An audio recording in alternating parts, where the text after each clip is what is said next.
शिवांश और दिव्या की प्रेम कहानी किसी फिल्मी दास्तान से कम नहीं थी। लोग उनकी मिसाल देते नहीं थकते थे। कहते थे ऐसा प्यार तो बस किस्मत वालों को मिलता है। दिव्या साधारण चेहरे वाली मगर दिल से बेहद खूबसूरत लड़की थी और शिवांश उसकी दुनिया, उसकी धड़कन, उसकी हर सुबह और हर शाम था। उसने सैकड़ों बार कहा था, दिव्या तुम्हारे बिना मैं अधूरा हूँ, तुम्हारे बिना सांस भी बेकार है। और दिव्या ने उन शब्दों को अपने माथे की बिंदी की तरह सजा लिया था। उसने अपने सपनों को, अपने अरमानों को, अपने अस्तित्व को शिवांश के नाम कर दिया था। मगर किस्मत को शायद ये इश्क मंजूर नहीं था। एक दिन अचानक जैसे आसमान फट पड़ा हो, दिव्या को पैरालाइज अटैक आया और उसकी चलती फिरती दुनिया बिस्तर तक सिमट गई। जिस लड़की की हंसी से घर में रोशनी फैलती थी, वे अब खामोश आंखों से छत को देखा करती थी। उसका शरीर उसका साथ छोड़ चुका था, मगर उसका दिल अब भी शिवांश के नाम पर धड़कता था। शुरू-शुरू में शिवांश ने बहुत ख्याल रखा था, उसके बाल संवारता, उसे अपने हाथों से खाना खिलाता था और कहता, तुम जैसी हो वैसे ही मेरी हो। लेकिन धीरे-धीरे उसकी आंखों की चमक बदलने लगी। जिम्मेदारियों का बोझ उसके प्यार से भारी पड़ने लगा। वह सिलाई का काम करता था और वहीं उसकी मुलाकात मेघा से हुई। मेघा खूबसूरती की मिसाल थी, उसकी मुस्कान में जादू था और बातों में ऐसा मीठा जहर जो सीधे दिल में उतर जाए। वह ऐसे लोगों की तलाश करती थी जो उसकी तारीफ के बदले उसका काम मुफ्त में कर दे, और शिवांश उसकी नजरों में एकदम फिट बैठता था। हैंडसम, भावुक और अंदर से टूटा हुआ। मेघा ने उसे एहसास दिलाया कि वह अभी भी चाहा जा सकता है, अभी भी किसी की धड़कन बन सकता है। और यही एहसास धीरे-धीरे उसे अपनी बीमार पत्नी से दूर ले जाने लगा। घर में दिव्या की व्हीलचेयर की चरचराहट और उसकी धीमी आवाज अब उसे चुभने लगी। उसे अपनी वही पत्नी बोझ लगने लगी, जिसके बिना जीने की वह कसम खाता था। और एक रात उसने ऐसा फैसला किया, जिसने इंसानियत को शर्मिंदा कर दिया। उसने अपने दिल से दिव्या का नाम मिटाने की कोशिश की और मेघा की चमकती दुनिया में कदम रख दिया। मगर उसे क्या पता था कि भगवान सब देख रहा है।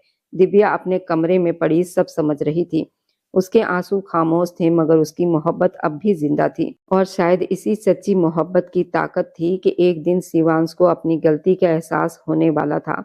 क्योंकि इश्क जब सच्चा होता है तो वह बद्दुआ नहीं देता, आईना बनकर सामने खड़ा हो जाता है। और उस आईने में इंसान खुद को देखकर कांप उठता है। शिवांश भी कांपेगा, उसका दिल भी टूटेगा और तब उसे समझ आएगा, जिस अपाहिज शरीर से वह नफरत करने लगा था, उसी में उसकी असली दुनिया बसती थी।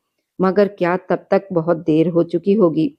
यही रहस्य इस कहानी को अधूरा नहीं, बल्कि दिल हिला देने वाला बना देता है। क्योंकि कुछ मोहब्बतें शरीर से नहीं, रूह से जुड़ी होती है, और रूह को धोखा देने वाला कभी चैन से नहीं जी पाता। मेघा ने पहली बार जब शिवांश की उंगलियों को कपड़े पर चलते देखा तो उसकी आंखों में चमक आई थी। वह सिर्फ कपड़े नहीं सिल रहा था, वह जैसे अपने टूटे हुए मन को टांकों से जोड़ रहा था। और मेघा को ऐसे ही लोग पसंद थे, बाहर से मजबूत, अंदर से बिखरे हुए। उसने मुस्कुराकर कहा था, आपके हाथों में जादू है शिवांश। और बरसों बाद किसी औरत की तारीफ सुनकर शिवांश का दिल अजीब सी गर्माहट से भर उठा। घर पर दिव्या अपनी व्हीलचेयर पर बैठी दरवाजे की ओर टकटकी लगाए उसका इंतजार करती थी। उसकी उंगलियां अब चलती नहीं थी, मगर उसकी दुआएं अब भी हर वक्त शिवांश के नाम से चलती रहती थी। उसे क्या पता था कि उसी वक्त उसका पति किसी और की मुस्कान में सुकून ढूंढने लगा है। मेघा बहुत होशियार थी। वह सीधे इश्क का इजहार नहीं करती थी, वह पहले हमदर्दी का जाल बुनती थी। वह कहती, इतनी कम उम्र में इतनी जिम्मेदारी, आप थक जाते होंगे। और यही एक वाक्य शिवांश के अंदर दबे दर्द को बाहर ले आता था। वह अपनी मजबूरियों की कहानी कहता और मेघा उसकी आंखों में खुद को जरूरी बना देती। धीरे धीरे सिलाई का काम बहाना बन गया। शामें लंबी होने लगी, घर लौटने की जल्दी कम। दिव्या पूछती भी तो वह झुंझलाता, काम है समझा करो। और दिव्या चुप हो जाती, क्योंकि उसे सिखाया गया था, पति सवाल कम करे, साथ ज्यादा दे। मगर मेघा सवाल पूछती थी और उन्हीं सवालों में वह शिवांश को अपने करीब खींचती जा रही थी। एक दिन बारिश हो रही थी, दुकान बंद थी। मेघा ने कहा, आज घर जाने की जल्दी क्या है? और उस एक पल में शिवांश ने अपने सातों फेरों की कस्में भुलाकर मेघा की आंखों में खुद को देख लिया। वह जानता था ये गलत है, मगर गलत रास्ते अक्सर आसान लगते हैं। मेघा ने उसके कंधे पर सिर रखा और वह पिघल गया। उसे लगा कोई उसे समझ रहा है, कोई उसे चाह रहा है, और उसी चाहत की आड़ में उसने अपनी बीमार पत्नी को भुला दिया। घर में दिव्या उस रात देर तक जागती रही। उसे आभास था कि कुछ बदल रहा है। प्यार की खुशबू अब घर में नहीं आती थी। उसकी जगह एक अजनबी खामोशी ने ले ली थी। एक दिन उसने मेघा और शिवांश को साथ देख लिया। कुछ भी अश्लील नहीं था, बस आंखों की वो भाषा थी जो हर सच बयान कर देती है। दिव्या की आंखों से आंसू गिरे, मगर आवाज नहीं निकली। उसके पास लड़ने की ताकत नहीं थी।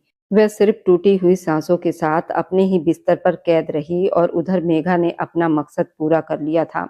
मुफ्त का काम, किसी के दिल पर कब्जा और फिर धीरे धीरे दूरी, क्योंकि उसके लिए ये इश्क नहीं खेल था। शिवांश जब तक समझता बहुत देर हो चुकी थी। दिव्या की आंखों की चमक बुझ चुकी थी।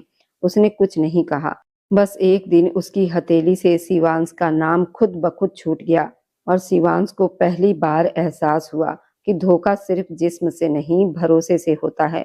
और जब भरोसा मरता है तो इंसान जिंदा रहकर भी ताउम्र सजा काटता है। मेघा आगे बढ़ गई, शिवांश अकेला रह गया। दिव्या की खामोश आहें उसके हर कांटे में चुभती रही, क्योंकि कुछ धोखे ऐसे होते हैं जिनकी सजा अदालत नहीं, खुद की आत्मा देती है। ये कहानी उस दिन शुरू हुई थी जब शिवांश अपनी अपाहिज पत्नी से बहुत तंग आ गया था। वह हर वक्त बिस्तर पर पड़ी रहती थी। तभी मैंने एक 16 साल की लड़की से दोस्ती कर ली। उस लड़की ने मुझे एक ऐसा आजमाया हुआ नुस्खा बताया जो उसने मासिक धर्म से एक लोशन बनाया था। वह लोशन दिया, कहा अपनी पत्नी को छत पर ले जाकर धूप में ये लोशन उसके पूरे शरीर में लगा दो। कुछ देर के बाद वो मर जाएगी, फिर मैं तुमसे शादी कर लूँगी। मैं अपनी अपाहिज पत्नी को छत पर ले जाकर वह लोशन लगाया तो मेरी चीख निकल गई। मेरा नाम शिवांश है और मैं गाजीपुर का रहने वाला हूँ और मैं सिलाई का काम भी जानता था और मैं अपनी दुकान भी खोली हुई थी। सुबह सुबह का वक्त था, मेरा दुकान जाने का टाइम हो गया था।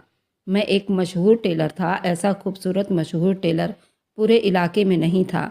यही वजह थी कि मेरा काम बहुत ज़्यादा चलता था और मेरे पास ज़्यादा औरतें ही आती थीं।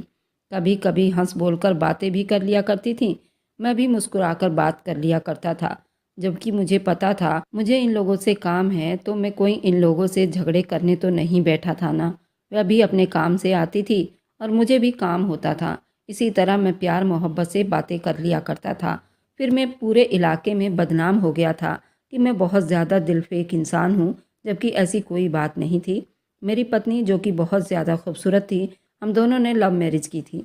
हमने अपने अपने परिवार से बगावत करके ये शादी की थी और अब हम लोग यहाँ फ्लैट में रहते थे। मेरी पत्नी का नाम दिव्या था। जब हम लोग यहाँ गाजीपुर शहर में फ्लैट देखने के लिए आए थे, मेरी पत्नी ने कहा कि उसे सबसे ऊपर वाला फ्लैट चाहिए। मेरा कहना था कि इतने ऊपर हम लोग रहेंगे तो रोज़ हम लोग कैसे चढ़ेंगे और कैसे उतरेंगे, और इतना अच्छा सोसाइटी भी नहीं था कि यहाँ कोई फ्लैट में लिफ्ट होता। नॉर्मल से 5-5 मंजिल के मकान लोगों ने बनवा रखा था और किराए पे चढ़ा रखा था। यहाँ किराया कम था और सबसे ऊपर के मंजिल का तो और भी ज़्यादा कम था।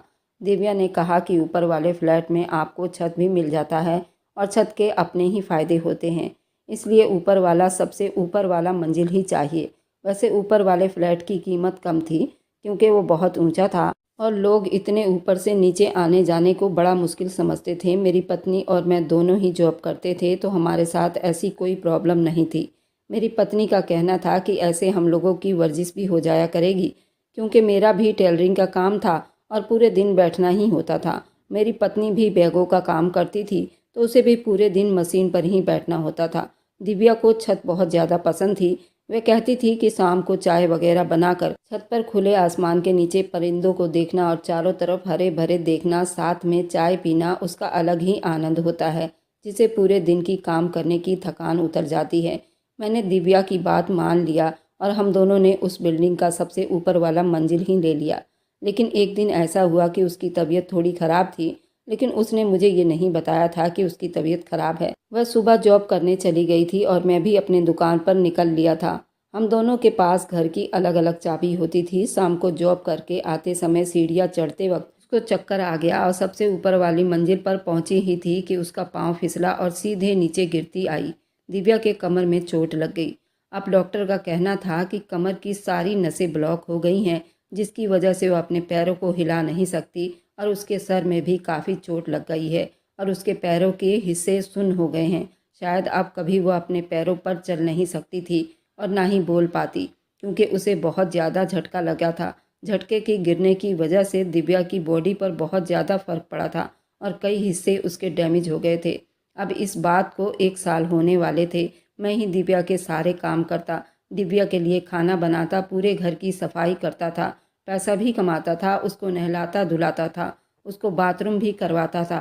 शादी तो हमने लव मैरिज की थी, इस वजह से घर वाले भी काफ़ी नाराज़ थे, तो हमारी मदद क्या करते। उल्टा वह तो हमें ताना ही देते थे, माँ बाप के खिलाफ जाकर शादी करोगे तो यही सज़ा भुगतोगे। बूढ़े माँ बाप को छोड़कर अलग रह रहे थे, इसलिए तुम्हें उनकी बद्दुआ लगी है। अभी दिव्या और मेरी शादी को 2 साल ही बीते थे और जब वो सीढ़ियों से गिरी तो वह माँ भी बनने वाली थी। मेरा बच्चा भी इस दुनिया में आने से पहले इस दुनिया से चला गया था। हमारे लिए बहुत बड़ा हादसा था, ये बहुत बड़ा सदमा था। हम लोग बहुत बड़ी मुश्किल में फंस गए थे, लेकिन फिर भी खुश था। हमने ये दुख के वक्त भी बड़े प्यार से बिताए थे और इस बात को 1 साल हो गया था। अब मैं दुकान पर जाना चाहता था, पर मेरी पत्नी का काम ख़त्म ही नहीं होता था। मैं उसे एक बार बाथरूम ले गया तो थोड़ी देर बाद फिर से कहने लगी, मुझे दोबारा जाना है, उसे ठीक से मुंह हाथ धोना है। वह बोल नहीं पाती थी, पर वे इशारे से बात करती थी, मैं समझ जाया करता था। मैं दिव्या के पास मोबाइल रख कर जाता था कि अगर कोई समस्या हो तो वो मुझे मिस कॉल मार दे और मैं समझ जाऊंगा। मेरा दुकान ज़्यादा दूर नहीं था। दोपहर का खाना भी मैं दिव्या के पास रख कर जाता था। दोपहर में घर का एक चक्कर ज़रूर लगाता था और फिर उसके बाद दोपहर पर दुकान जाता था। वह बेचारी भी इसी रूटीन के साथ चल रही थी और दिव्या मेरे लिए इतना करना ही काफ़ी था। मैं दिव्या को फिर से बाथरूम ले गया। दिव्या ने मुझे फिर से इशारा किया। मैंने कहा कि अब क्या चाहिए तुम्हें। मैंने ज़्यादा गुस्से से बोला तो वह सहम गई। उसके इशारे का मतलब था कि वो मेकअप करना चाहती थी। वह अपने होठों पर लिपस्टिक लगाना चाहती थी और अपने बाल को संवारना चाहती थी। मैंने उसका मेकअप बॉक्स उसके पास दिया। उसने कंघी उठाई और अपना बाल संवारना शुरू किया। मैंने उसकी तारीफ़ की तो उसने मुस्कुरा दिया। मैंने कहा कि बहुत खूबसूरत हो मेरी प्यारी पत्नी। उसने कहा, तभी तो आपकी पत्नी को नज़र लग गई है। मैंने कहा कि नहीं, सब कुछ ठीक हो जाएगा। मैं एक मर्द था, मेरी पत्नी अपाहिज थी। मैं घर के काम भी करता था, पैसे भी कमाता था, लेकिन फिर भी भगवान ने मुझे इतनी हिम्मत दी थी। मैंने अपनी पत्नी को कभी ताना नहीं दिया था और इस 1 साल में मैंने कभी दिव्या से लड़ाई झगड़ा भी नहीं किया। मैंने दिव्या का इलाज भी करवा रहा था। मेरी ज़िंदगी में सब कुछ ठीक था और रोज़ यूं ही दुकान पर चला जाता और फिर मैंने उस लड़की को देखा जो मेरी दुकान पर आई। मैंने उससे पहले उस लड़की को नहीं देखा था। शायद वह इस मोहल्ले में नई नई आई थी। ये लड़की बहुत ही ज़्यादा जवान और खूबसूरत थी और दुबली पतली थी। नाम मेघा था। वो मेरी दुकान पर आते ही कहने लगी, मेरा नाम मेघा है, तुम्हारा नाम क्या है। मैंने कहा कि मुझे तो यहाँ पर सब शिवांश के नाम से जानते हैं और एक मशहूर टेलर के नाम से भी जानते हैं। मेघा कहने लगी, हाँ मैं भी तुम्हारे नाम के चर्चे बहुत सुने हैं और वही सुनकर आई हूँ। सुना है कि आप बहुत अच्छे टेलर हैं और कपड़े भी बड़े फिटिंग के सिलते हैं और टाइम पर भी देते हैं। मैंने कहा, जी हाँ, आपने बिल्कुल सही सुना है। तो क्या आप मेरे भी कपड़े सिल देंगे?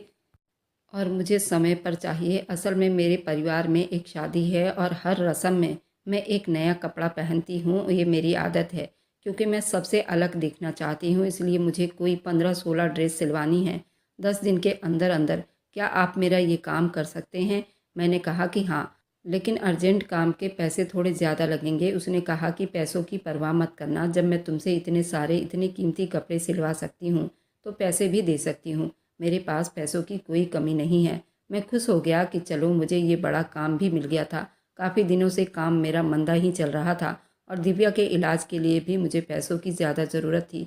ये काम मिला तो मैं बहुत ज़्यादा खुश हुआ और ये शादी का सीज़न भी नहीं था, लेकिन कुछ लोग बेमौसम शादी का प्रोग्राम रख लेते हैं। मुझे क्या लेना था। मैंने उस लड़की से वे सारे ऑर्डर ले लिए। उस लड़की ने अपना नाम मुझे दिया और कहा कि कल मैं फ़ोन में आपको पिक दिखा दूँगी मुझे कौन सा डिज़ाइन बनवाना है, जिसके लिए आपको मुझे अपना नंबर देना पड़ेगा। मैंने खुशी खुशी अपना मोबाइल नंबर उस लड़की को दे दिया। मैं अपनी दुकान में ही काम कर रहा था। वह अगले दिन आ गई। उसने मुझे अपने मोबाइल में कई सारे ड्रेस के डिज़ाइन दिखाए। मैंने उसे कहा कि मैं ये सारे डिज़ाइन बना सकता हूँ, पर हर डिज़ाइन के अलग से पैसे लगेंगे। पैसों की बात क्लियर कर लेनी चाहिए ताकि आपको भी कोई प्रॉब्लम ना हो और मुझे भी। उसने कहा कि बस मुझे अच्छे डिज़ाइन के कपड़े चाहिए। मैंने पहले भी कहा कि मुझे पैसों की कोई प्रॉब्लम नहीं है, आप जितना पैसे मांगेंगे आपको दे सकती हूँ, लेकिन मुझे अपने कपड़ों में कोई कमी नहीं चाहिए और एक सूट मुझे अर्जेंट में चाहिए। मैंने कहा कि मैं इस टाइम अपने घर पर जाता हूँ। मेरी पत्नी बिस्तर पर पड़ी है, उसे देखने के लिए जाना होता है। अगर आप मेरे कपड़े अभी सी देंगे तो मैं तुम्हें एडवांस में 2,000 रुपये दे सकती हूँ। मैं सोचने लगा कि 2,000 के लिए अगर मैं 1 घंटा एक्स्ट्रा लगा लूँ तो क्या हो जाएगा। वैसे भी मेरी पत्नी घर में बैठी है, कोई सड़क पर तो नहीं बैठी। खाना और पानी मैं उसके पास रख कर ही आया हूँ। ये 1 घंटे से क्या हो जाएगा। 1 घंटे तो इंसान लेट भी हो सकता है। हाँ, ये अलग बात है कि जब से मेरी पत्नी की हालत ऐसी हो गई थी, मैं घर हमेशा टाइम पर ही जाता था, लेकिन मैं मेघा का सूट सीने बैठ गया था। मुझे यहाँ 1 घंटा से ज़्यादा लग गया था। जब मैं वापस रात को घर गया और घर में दाखिल हुआ तो सामने का मंजर देखकर हैरान रह गया। मेरी पत्नी ज़मीन पर गिरी हुई थी। पानी का गिलास टूटा हुआ था। शायद वह पानी पीने के लिए उठने की कोशिश कर रही थी, क्योंकि जो पानी मैंने उसके पास रखा था वह बहुत ही कम था। मैंने उसे बिठाया, उसका मुंह साफ किया। उसको थोड़ी सी चोट भी लग गई थी। मैंने उसकी मरहम पट्टी भी की और मैंने उसको शर्मिंदा होते हुए नज़रों से देखा। मैंने उसके पास फ़ोन तो रखा था, लेकिन फ़ोन में शायद बैटरी ख़त्म हो गई थी, इसलिए वो मुझे फ़ोन भी ना कर पाई थी।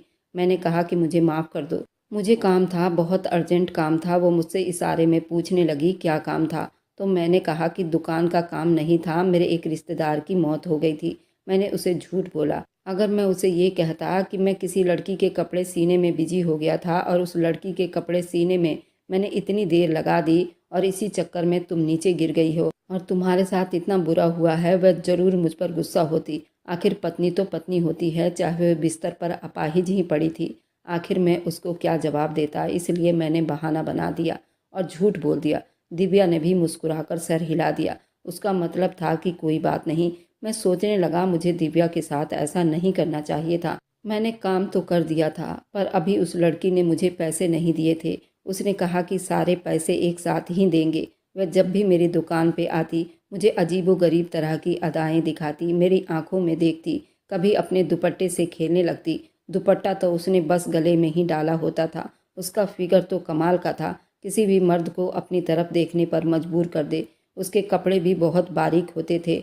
सब मार्केट वाले लोग मेघा को देखते थे। मेरे सामने भी एक टेलर बैठा होता था जो मेरा दोस्त भी था। उसी ने कहा कि ये लड़की आजकल तुम्हारी दुकान पर बड़े चक्कर लगा रही है, इससे बचकर रहना। मैंने कहा कि हाँ, लगता है इस मोहल्ले में नई आई है। उसने कहा कि हाँ नई आई है, लेकिन किसी आदमी को बर्बाद करके आई है। मैंने कहा क्या मतलब। उसने कहा कि मेरे ससुराल के पड़ोस में उस लड़की की शादी हुई थी, उस आदमी से डिवोर्स लेकर यहाँ आई है। हमारे मोहल्ले में उस स्कूल टीचर की भतीजी है। मैं अपने दोस्त की बात सुनकर बिल्कुल हैरान रह गया। ये कैसे हो सकता है। वह तो अभी 15-16 साल की कमसिन नौजवान लगती है। हाँ, उसकी शक्ल और खूबसूरती से हर कोई धोखा खा लेता है, लेकिन ये बालिग है। शक्ल से तो ये बिल्कुल भी शादीशुदा नहीं लगती है। और भाई, तुम कह रहे हो कि इसको डिवोर्स हो गई है। उसने कहा कि हाँ, आजकल किसी का कुछ पता नहीं चलता। सुना है बड़ा अमीर आदमी था, लेकिन जब से इसके हरकतों के बारे में पता चला तो उसने गुस्से में आकर इसको डिवोर्स दे दिया है। अरे यार, मैं तुमको समझा रहा हूँ, तुम तो खुद इतने हैंडसम और जवान हो, तुम्हें तो अच्छी भली लड़की मिल जाएगी, तुम क्यों इस बचलन लड़की के पीछे पड़े हो। बस मैंने कहा कि अब कहाँ मैं खूबसूरत रह गया, घर के कामों में उलझ कर रह गया हूँ। मेरे इस दोस्त ने कहा क्या भाभी की हालत अभी भी वैसे ही है। मैंने कहा कि हाँ। उसने कहा कि तुम तो एक अच्छे पति भी साबित हो रहे हो, ये तो बड़ा अच्छा काम कर रहे हो, अपनी पत्नी की सेवा कर रहे हो। भगवान तुमसे बहुत ज़्यादा खुश होगा। अपने पत्नी की सेवा करते रहो, देखना एक दिन सब कुछ ठीक हो जाएगा, परेशान ना हुआ करो। लेकिन अब मैं परेशान होना शुरू हो गया था। मैं एक साथ सारे काम करके तंग आ गया था। जब मेरी पत्नी ठीक थी तो वह भी नौकरी करती थी, घर संभालती थी, पैसे भी कमाती थी और बिल्कुल भी नहीं थकती थी। लेकिन ये बात तो अपनी जगह है कि भगवान ने मर्दों की जगह औरतों को ज़्यादा स्ट्रॉन्ग बनाया है। वह घर में घर के काम से लेकर और बच्चों की पढ़ाई, उनकी परवरिश बहुत अच्छे ढंग से कर सकती हैं। अगर वे जॉब करती हैं तो अपनी जॉब भी बहुत अच्छे तरीके से करती हैं। औरत एक साथ कई काम कर सकती है और सारे काम सीरियल से और सही ढंग से कर सकती हैं। वहीं मर्द सिर्फ जॉब करके ही थक जाता है और हम मर्दों में इतनी बर्दाश्त करने की क्षमता भी नहीं होती। मर्द अगर बीमार पड़ जाए, लाचार हो जाए तो औरत अपने पति को इतने प्यार से संभाल लेती है और घर भी संभाल लेती है। अब तो मैं इस बात को अच्छी तरह से समझ गया था और मैं बहुत थक गया था। लेकिन मैं अपनी पत्नी को देख रहा था और सोच रहा था कि मैं उसके लिए इतना कुछ करता हूँ, ये अपाहिज है, बीमार है, फिर भी मैं इसका ख्याल कर रहा हूँ, मैं इसको अपनी ज़िंदगी से नहीं निकाल रहा हूँ। क्या ये मेरे इस प्यार के काबिल है भी या नहीं? अगर मैं इसकी जगह होता, ये ज़रूर मुझे छोड़कर चली जाती, क्योंकि ये बहुत ज़्यादा खूबसूरत थी। जब हम एक दूसरे से मोहब्बत करने लगे थे और हमारी मोहब्बत जब शादी तक पहुँची थी, मेरी पत्नी की मंगनी कहीं और हुई थी, पर वह उस आदमी से शादी नहीं करना चाहती थी। लेकिन दिव्या ने मेरे लिए उस आदमी को छोड़ दिया था। तो फिर क्या, अगर मैं अपाहिज हो जाता तो ये तो मुझे कब का छोड़कर जा चुकी होती। मेरे दिल में अजीबो-गरीब तरह के ख्याल आने लगे थे। आजकल मैं मेघा के बारे में ही सोचता रहता था। वह रोज़ मुझसे कोई ना कोई ड्रेस सिलवा लेती और अभी तक उसने मुझे कोई पैसे नहीं दिए थे। पर अब मुझे पैसों की ज़रूरत नहीं थी, क्योंकि मुझे वह अच्छी लगने लगी थी। मुझे उससे बातें करना अब मुझे बहुत अच्छा लगने लगा था, उसकी बातें सुनना अच्छा लगता था। वो मेरी दुकान में आती थी। मैंने मेघा से पूछा, क्या तुम्हारे बारे में बाहर अफवाहें चल रही है? क्या सच में तुम्हारा डिवोर्स हुआ है? मेघा ने कहा, बिल्कुल आपने सही सुना है, मेरी डिवोर्स हो चुकी है। लेकिन अगर मेरी शादी किसी बूढ़े आदमी से करवा दी जाएगी और मैं कहाँ अभी नाबालिग हूँ, तो मेरी डिवोर्स नहीं होगी तो और क्या होगा? मेरी उम्र देखो, मेरी शक्ल देखो, क्या मैं इस काबिल थी कि मेरी शादी किसी बूढ़े आदमी से करवा दी जाती? क्या कभी बूढ़े मर्दों के साथ जवान औरतें खुश रहती हैं? मैंने कहा कि हाँ, ये तो तुम्हारे साथ बहुत बुरा हुआ है। उसने कहा कि मेरी किस्मत अच्छी थी, मुझे डिवोर्स मिल गया। अगर नहीं होती तो मैं बहुत बदकिस्मत होती। मैंने कहा कि फिर अब आगे क्या इरादा है? क्या सारी ज़िंदगी अकेले बिताने की ठानी है? किसी न किसी को तो जीवन साथी बनाना ही होगा। लेकिन जिस तरह का आदमी मुझे चाहिए, इस तरह का आदमी मुझे अभी नहीं मिला। मैंने कहा कि कैसा होना चाहिए? उसने कहा कि खूबसूरत, हैंडसम, बॉडी बिल्डर, लंबा चौड़ा, मजबूत आदमी हो। मुझे ऐसा लग रहा था जैसे मेघा मेरे ही बारे में बात कर रही हो, कि उसने जो खूबी बताई थी वह सब के सब मेरे अंदर मौजूद थी। मैं बिल्कुल वैसा ही था, यानी जैसे मर्द की उसे तलाश था, मैं बिल्कुल वैसा ही था। मेघा ने मुझ पर डोरे डालने शुरू कर दिए थे और मैं मेघा के जाल में फंसता चला गया। ये भूल गया, इससे पहले भी मैंने कुछ कच्चे धागों को बांध रखा था। वे कच्चे धागे मेरी मोहब्बत थी, जो कि मैं अपनी पत्नी से करता था। कहते हैं कि मोहब्बत का कच्चा धागा एक ही वक्त में बड़ा कमज़ोर और बड़ा मजबूत होता है। मजबूत इतना कि जमाने वाले मिलकर भी तोड़ने की कोशिश करें तो वह टूटता नहीं, लेकिन कमज़ोर इतना होता है कभी कभी खुद अपने ही अकड़न से अपने आप को ही तोड़ देता है। जहाँ मैंने 7 जन्मों की कसम खाई थी कि एक साथ रहेंगे, और दिव्या के बीमार हुए 1 साल भी नहीं हुआ था और मैं उन सभी कसमों को भूल गया था और इतना कमज़ोर पड़ गया था। मैं जब घर जाता तो मुझे मेरी पत्नी पर बहुत गुस्सा आता था। अब मेघा मुझे बहुत बुरी लगने लगी थी और मेरी आंखों को चुभने लगी थी। मैं उसके रोज़ की फरमाइशों से अब तंग आ रहा था। मोहल्ले में मेरी पत्नी की कोई दोस्त उससे मिलने आई थी। कुछ खाने पीने की चीज़ें लेकर आई थी। मैंने कहा, आप लोग ऊपर क्यों नहीं आते? उसने कहा कि अब आपकी ऊपर वाली मंजिल पर कौन चढ़ेगा, और आपकी पत्नी भी तो सीढ़ियों से गिरकर ही इस हाल में पहुंच गई है।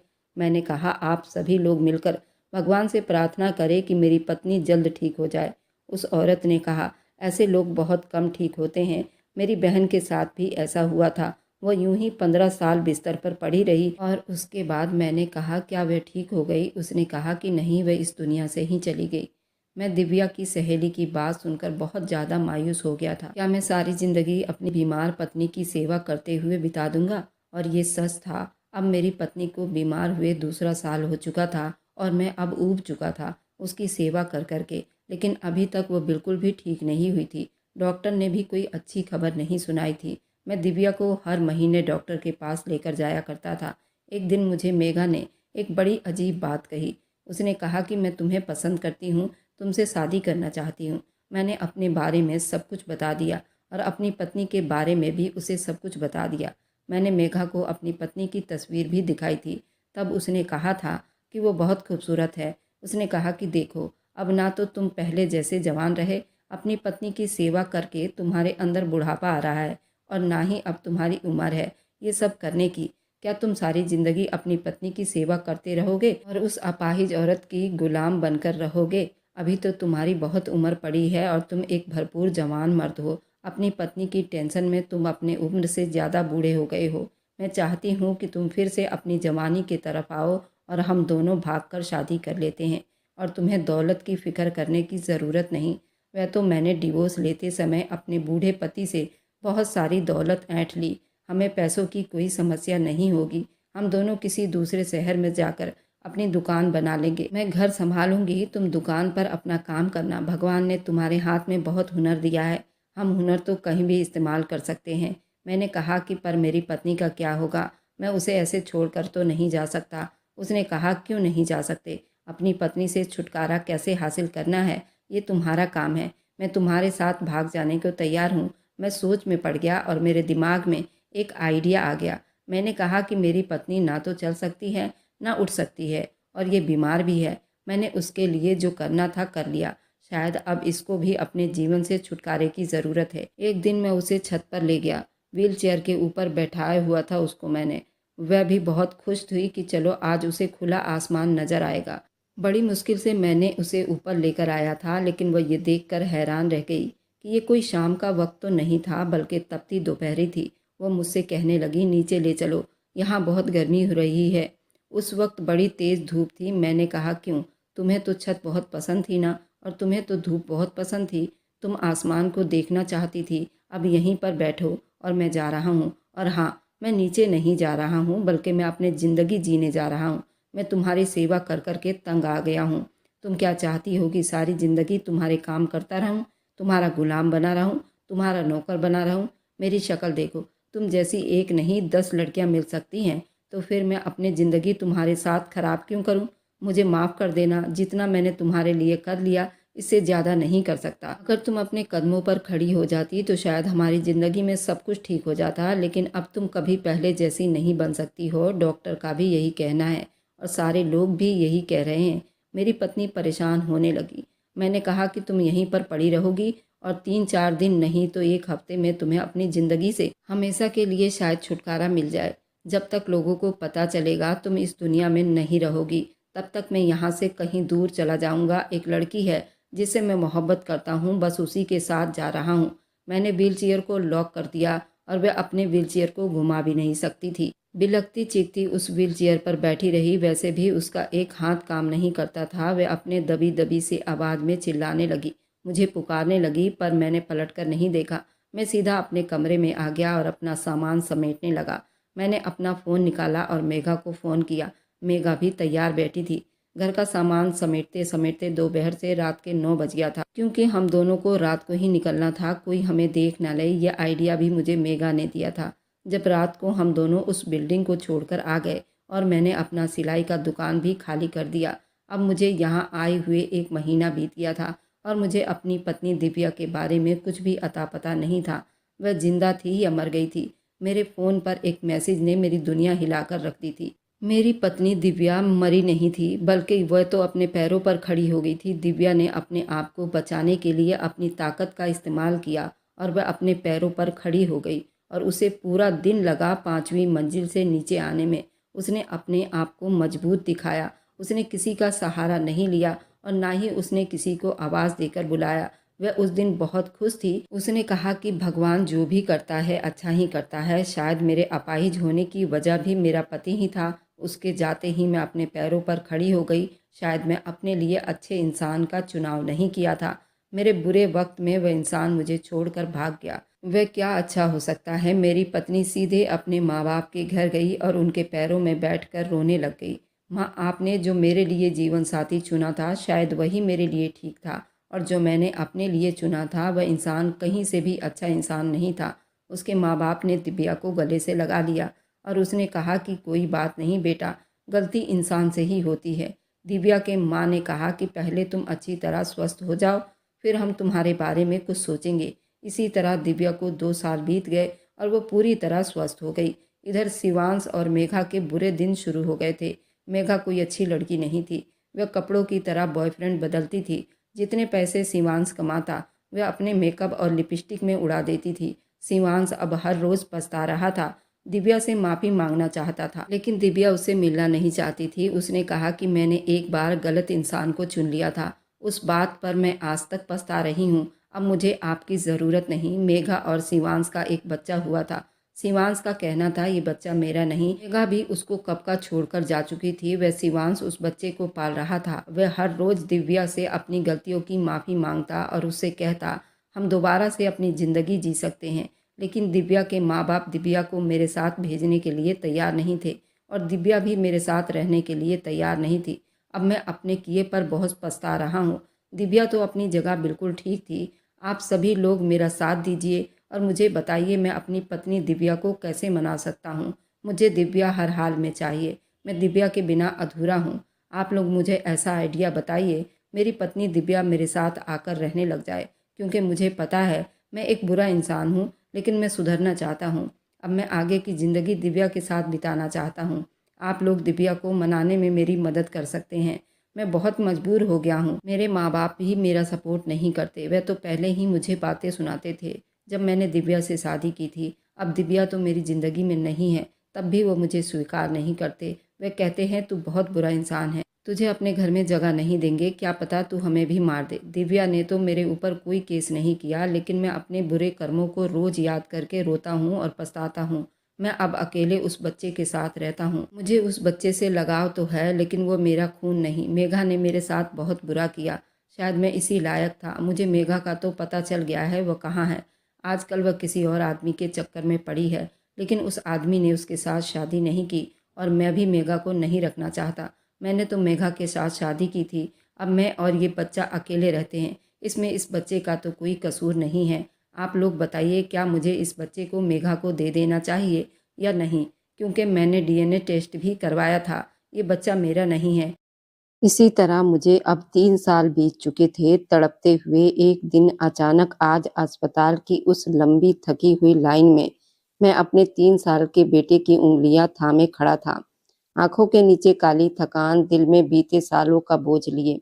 तभी भीड़ के उस पार मेरी नजर अचानक उस चेहरे पर जाकर ठहर गई, जिसे भूलने की लाख कोशिश के बाद भी कभी भुला नहीं पाया। दिव्या वह हल्के रंग की साड़ी में थी। चेहरा पहले से ज्यादा निखरा हुआ था। माथे पर सुकून की चमक और उसके साथ खड़ा उसका पति, लंबा, सलीकेदार, आत्मविश्वास से भरा, जैसे जिंदगी ने उसे हर खुशी नाप कर दी हो। दिव्या के हाथ अपने पेट पर ठहरे थे। वह माँ बनने वाली थी। उसकी आंखों में एक अलग ही रोशनी थी। वह मुस्कुरा रही थी, वैसे मुस्कान जो मैंने कभी उसके चेहरे पर पूरी तरह नहीं देखी थी। शायद इसलिए क्योंकि मेरे साथ रहते हुए वह कभी पूरी तरह खुश नहीं रही हो। मेरे भीतर कुछ चटक कर टूट गया, जैसे बीते हुए लम्हों की राख में दबी चिंगारी फिर से सुलग उठी हो। मैं उसे पीछे से आवाज देना चाहता था, कहना चाहता था कि मैंने जो भी किया, जो भी गलती की, उनका बोझ आज तक ढो रहा हूँ। कहना चाहता था माफ कर दो मुझे कि मैं तुम्हारे लायक कभी था ही नहीं। लेकिन तभी मेरी नजर उसके पति पर गई। वह उसके कंधे के पास खड़ा उसकी रिपोर्ट संभाल रहा था। कभी हल्के से उसकी कमर थाम लेता, कभी पूछता थक तो नहीं गई, और मैं समझ गया कि ये वही देखभाल है जो उसे मुझसे मिलनी चाहिए थी और जो मैं कभी दे नहीं पाया। मेरे गले में अटकी आवाज वहीं घुट गई। कदम आगे बढ़ने से पहले ही पीछे हट गए। क्या पता उसके माता पिता ने उसके अतीत की कहानी दफना दी हो। क्या पता उसके पति को मेरे बारे में कुछ भी बताया ना गया हो। मैं उसके सजे हुए वर्तमान पर अपने पछतावे की परछाई नहीं डालना चाहता था। मैं दूर खड़ा बस उसे देखता रहा।